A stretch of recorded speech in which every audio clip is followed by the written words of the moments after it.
What, Vancouver? Pre-game, post-game, every game presented by Bodog. From sports odds to free casino games, make a play at Bodog.net. Wadden and JPat here with you with another edition of the pre-game show as the Canucks get set to kick off a 5-game road trip that starts in Winnipeg, JPat. However, seen a lot of these Jets recently, and things haven't gone so well for the Canucks. Yeah, I thought you were going to say pregame, postgame, every game, early game, because it's noon start Pacific, 2 o'clock local in Winnipeg, so a little matinee affair. And yeah, I'm not sure that the Canucks are all that thrilled about seeing the Jets again. Winnipeg schooled them 5-1 here in Vancouver on December 17th, and then right after the Christmas break, went out to Winnipeg. Remember, the Jets 20 shots in the second period, took control, ended up beating the Canucks 4-2. Everybody remembers the JT Miller, Colin Delia incident at the end of that hockey game. But yeah, 3 games against Winnipeg in relatively short order. The Jets are 2-0 so far. They're looking for the series sweep here today. You mentioned the score 4-2. That's what the score was against Colorado. Looking to build out off of that will be the Canucks. Yeah, and look, we've seen on some nights it can be done for this Vancouver team. They limit the mistakes. Their top-end guys step up. Elias Pettersson was good. Kuzmenko obviously had a couple of goals. They're going to need their top-end talent, not just here against Winnipeg, but on this road trip. This is going to be a test. 5 tough games. Canucks can't be looking past the Jets, though. Pittsburgh, Tampa, Florida, and Carolina still to come. There'll be plenty of time to worry about those teams. They just have to focus on finding a way to measure up against this Winnipeg team that is right up there near the top of the Western Conference. Let's get to the lineup change presented by Delaney's OK Tire out on Fraser Highway in Langley. No morning skate, of course, it being an early one out in Winnipeg. But the question will be, who's going to get the starting goal?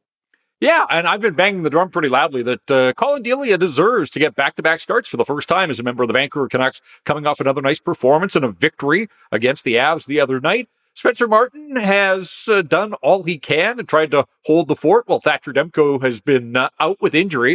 A little bit of news coming out of Saturday's practice that Demko is going to travel with the team. So, inching closer, but I don't think we're going to see him play on this road trip. So, yeah, there's a decision to be made. Do you go back with Colin Delia? Do you return to Spencer Martin and see if he can get the job done against this Winnipeg team? Otherwise, based on Saturday's practice, and the Canucks skated in Vancouver and then flew, and as you said, no game day skate, but looks like it's going to be the same lineup, but I think that's the right call. Reward the guys for the effort against the Colorado Avalanche and see if this group of skaters can get the job done against the Jets. We know how dreadful the Canucks penalty kill has. However, the power play's got to get going. It's got to hold its own against Winnipeg. Well, I just think special teams overall, the Canucks, if you remember the game in Winnipeg on December 29th, the Jets scored a 4-on-3 power play goal, a conventional 5-on-4 power play goal. Pierre-Luc Dubois had the penalty shot goal, and then they sealed the deal into an empty net. So they scored in different game states. They didn't score 5-on-5. If the Canucks can stay out of the penalty box, try and keep it to 5-on-5, we know that the Canucks power play can be a weapon, but it's kind of slipping a little bit. I know it scored against Colorado the other day, but all of a sudden it's 10th in the National Hockey League. So still in the top 10, but holding down that 10th position where earlier in the year, it was right up there with the big boys around the National Hockey League. So yeah, I think if you're the Canucks, if you get some power plays, make the most of them, but do your best, stay out of the penalty box. The Jets can make you pay there. See if you can play more of this game 5-on-5. Of course, hitting the road means the matchup game gets a little more difficult for Bruce Boudreau. Going to be interesting to see how he holds that against the Jets. Yeah, Rick Bowness, a veteran guy, obviously 2 veteran coaches, but the Jets do have the benefit of the last change. And so, the Canucks have had success out on the road. And sometimes I think they just, I don't want to say throw caution to the wind, but it feels like they don't worry so much about the matchup game. They just go out and play. Now, the Jets are going to try to exploit some areas of the Vancouver Canucks, but the other night at home against Colorado, Bruce Boudreau started with Elias Pettersson and his line matched up against Nathan MacKinnon. They handled themselves reasonably well.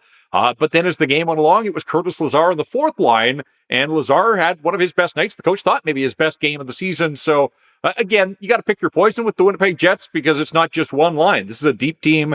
Get some balanced scoring up top. They're getting healthier here. They've got Josh Morrissey on the back end as well. We'll probably talk more about him in a sec. But, if you're the Vancouver Canucks, I think it's just attention to detail. Don't worry so much about the matchup game. But I am curious to see how the home coaches try to dictate the line matchups against the Vancouver Canucks on this road trip.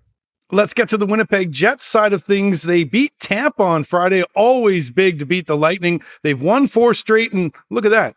And getting some healthy bodies back as well. Yeah, and this win streak started with the victory against the Canucks back on December 29th, and then on New Year's, they went into Edmonton. They held the Oilers down, beat them 2-1. They beat Calgary, and then the most recent one that you mentioned was Tampa. And yeah, anytime you beat Tampa Bay, that is a good victory. I'm sure the Jets were up for that one. And when you talk about their health, they got the airlift on Friday night. Blake Wheeler came back.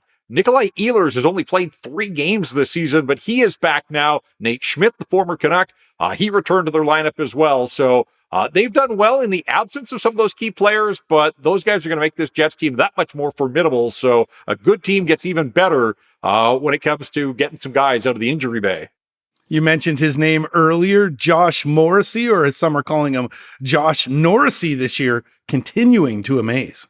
Yeah, he had 3 assists against the Bolts the other night, was in on 3 of the 4 goals there. He's up to 46 points, trailing only Erik Karlsson around the National Hockey League in terms of scoring by defensemen. He's tied for the team lead with Kyle Connor, who is coming on strong as well. And Morrissey's an all-star. He deserves to be in that Norris Trophy conversation. And he really does seem to be the guy that's sort of stirring the drink there in Winnipeg. So it's been an incredible season. League-wide, people are like, we knew he was a good player. We weren't sure that he had that next gear, but boy, Josh Morrissey's been terrific, and I am sure that he's figuring in the Vancouver Canucks game plan here. And I'm sure the Winnipeg Jets are going to want to make hay on home ice because the next 8 of 9 are out on the road. Yeah, well, the Boston Bruins are sort of in a league of their own. They have 19 home ice wins this year, but the Jets are tied with Tampa for second. So Winnipeg is a tough place to play. The Jets are 15-6 on home ice. They've already defeated the Canucks there once. And tied for second place in the National Hockey League in terms of home ice wins. Their bags will be packed. You're right. Because after this one, it's out of the road for 8 of 9. So they're going to see a fair bit of the road, but they get one last chance here. Not that they need to hit the road with momentum, because we said they're playing well. They're on a 3-game win streak coming into this game, but they want to finish off the homestand in style and then hit the road with that momentum because they're going to be away from home for a while here after this game against the Canucks. Let's get to my Bodog Best Bet now. And I went to this well last game. Didn't work out for me as I took the opponent minus a goal and a half. Doing it again this time, though. Feeling these Jets right now. I think they're going to make it 5 straight, and I think they're going to win by more than a goal and a half. And I love value, JPat. Plus 145. I'm all over this one. Take the Jets on the puck line. Well, the Canucks better take note of Mark Scheifele. He had the hat trick last time they faced him. We haven't even mentioned him, but again, Pierre-Luc Dubois and we've mentioned Kyle Connor already, getting Blake Wheeler back. This is a team now that can come at you in waves, and so it's going to be a challenge. It has been already for the Canucks twice this season. I think they're going to have their hands full here. I don't mind that bet. Although if you're the Canucks, obviously you want to get things going on this road trip and moving in the right direction. So curious to see. I mean, inconsistency has been the story of the Canucks season. They've put in some decent efforts and then not followed them up. They put in a nice one the other night against Colorado. Let's see what they do in terms of backing it up against the Jets here this afternoon. Erasing that 2-0 deficit against Colorado as well. All right. The most important time of the pregame show is right now. Who is going to do something in this game? Well, I mentioned inconsistency.